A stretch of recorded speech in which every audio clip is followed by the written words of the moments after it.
I was looking at our listener data the other day, specifically that learner profile we talk about sometimes. The kind of person who is just hyper prepared. You know the type. They've got the spreadsheets for the vacation. They prep for a Tuesday meeting on a Friday. We are just obsessed with being ready for things. It's a control thing, I think. We find comfort in thinking we can predict what's coming. We do. But then there's this one event. It's like the only event that's 100% guaranteed to happen Hmm. to every single one of us. And we treat it like it's invisible. We don't talk about it. You're talking about the end of life. I am. And look, I get why. It's heavy. It feels morbid. But reading through the stack for today, I realized we leave this huge financial and just administrative mess for the people we love. So today we're going to tackle it. We're taking these guides on insurance, these profiles on a firm called Cooper Professionals, and this really interesting data on something called the Commander Initiative. And we're just going to try to strip away the fear. I think that's exactly the right way to frame it. This isn't really a conversation about death. It's a strategic discussion. It's about asset protection, legacy, and honestly, simple logistics. Right. So our mission is to decode the jargon. What's the difference between final expense and pre-need? Because I'll admit, I thought they were the same thing. And we're going to see how these independent businesses are using strength in numbers to help families. It's really a deep dive into the business of leaving well. The business of leaving well. I like that. So let's start with the vocabulary. I kept seeing these two terms, final expense and pre-need. They sound so interchangeable. They do, and that's a common point of confusion. But, in the industry, the mechanics are totally different. Mm-hmm. And mixing them up can actually cost your family money or flexibility.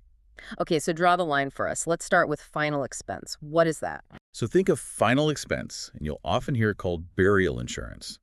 It's basically a mini whole life insurance policy. Right. We're not talking huge numbers. Usually the benefit is somewhere between, say, $5,000, $25,000. Okay. And who's it for?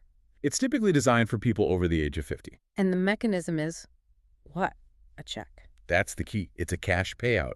The money goes directly to a named beneficiary, a son, a daughter, whoever you choose. So if I have a $15,000 policy, my daughter just gets a check for 15 grand. She can use it for the funeral, but she doesn't have to. Well, that's the idea, yes.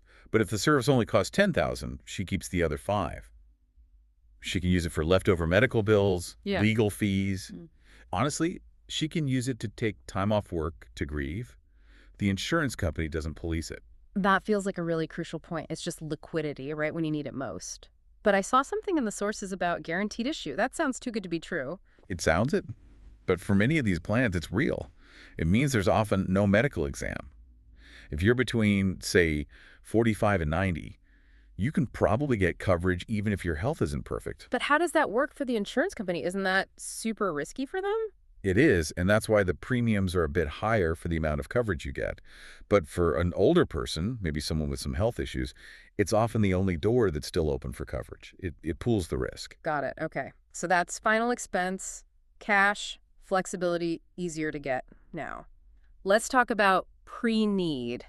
This one felt more structured. Structured is the perfect word. Pre-need is less about the cash and more about the contract. You're usually buying it directly through a specific funeral home. You're not just getting a policy.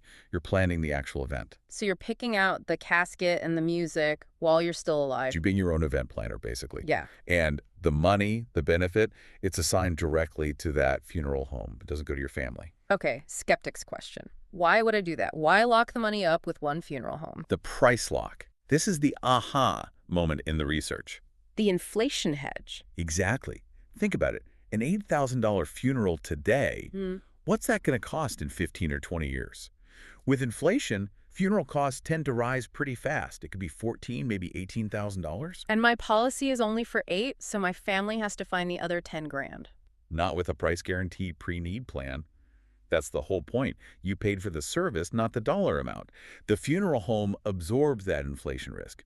Your family pays nothing more. Wow. Okay, that is a massive difference. So final expense is about funding, pre-need is about logistics and locking in a price. Precisely. And then there's the emotional part. The source material called Pre-Planning a Final Gift of Love. Which, sounds a little like a marketing slogan. It does, but then you think about it. Imagine your family. They're in shock. They're grieving. Do you want them having to make a dozen financial decisions under that kind of pressure? Deciding on caskets, flowers, music. That sounds like a recipe for arguments. Dad would have wanted this. No, he hated that song. Pre-need takes all of that off the table. You made the choices. All they have to do is show up for each other. All right, so that's the what's. Now for the who. The central player in our sources is this group, Cooper Professionals, out of Illinois. But they're not an insurance company, are they? No, and that distinction really matters. They're what's called an independent broker. I feel like we hear that term broker all the time. Why does independent matter so much here? It's all about alignment. So you have captive agents. A captive agent works for one company. They can only sell you that one company's products. It's like going into a Ford dealership. They're never going to tell you the Toyota is a better fit for you. Because they don't sell Toyota. Exactly. An independent brokerage like Cooper Professionals is more like a personal shopper. The sources say they partner with over 30 different insurance carriers. So they're shopping the market for me. That's the entire value proposition. Maybe you have a specific health issue. Company A might charge you a fortune for that, but Company B might have a plan that's perfect for that profile. An independent broker can find that for you.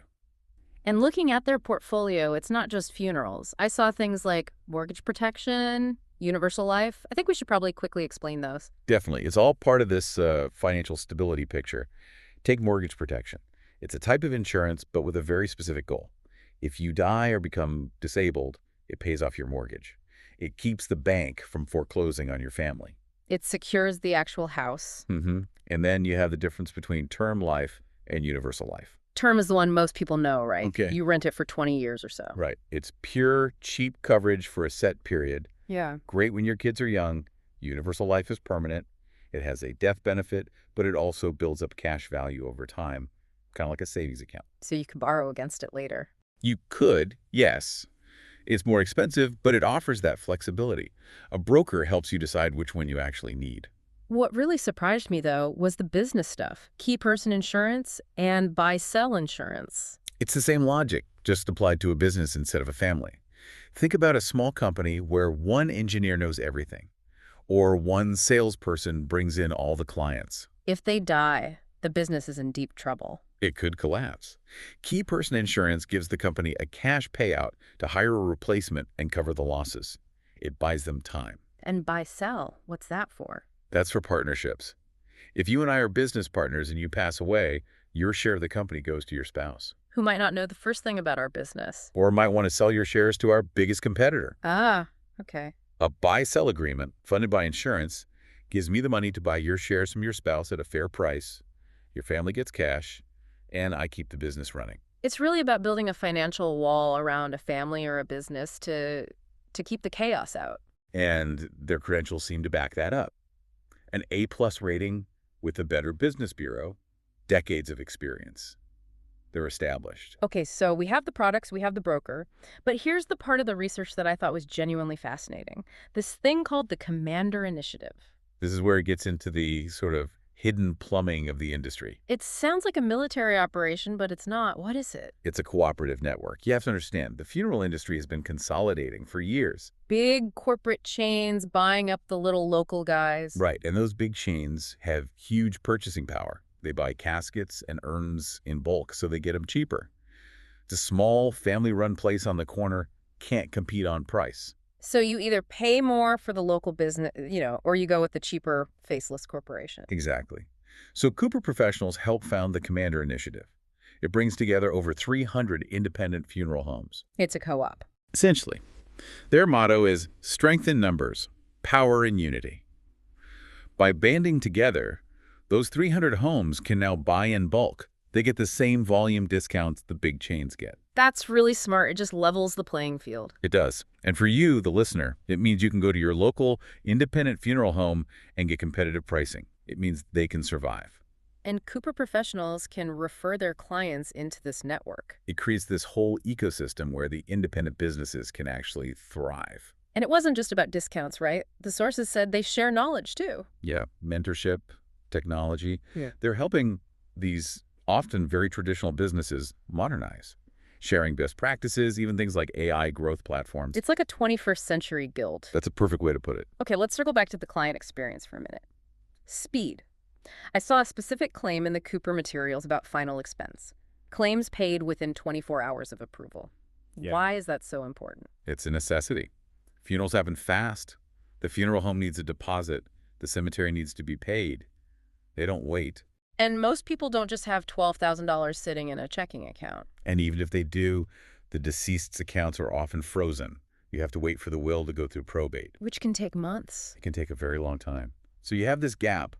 The bills are due now, but the money from the estate is locked up. So without that fast insurance payout, families would have to, what, use credit cards? High-interest credit cards, predatory loans, they panic. That 24-hour payout isn't just a convenience, it's a shield against bad debt. It prevents a personal tragedy from becoming a financial one. Speed is dignity in this situation. And I want to revisit the age range on this again, 45 to 90. It's a wide range, and that's the point. As we get older, our health isn't perfect. A 75-year-old with some health issues is going to get rejected by a lot of standard insurance companies. These plans are built for them. And the hassle-free part, doing it over the phone, seems like a big deal too. It's a huge barrier removed. Yeah. The last thing you want to do is drag an elderly parent to a doctor's office for a full medical exam. It makes it so much more likely that it will actually get done. There was one last thing about Cooper Professionals I found interesting.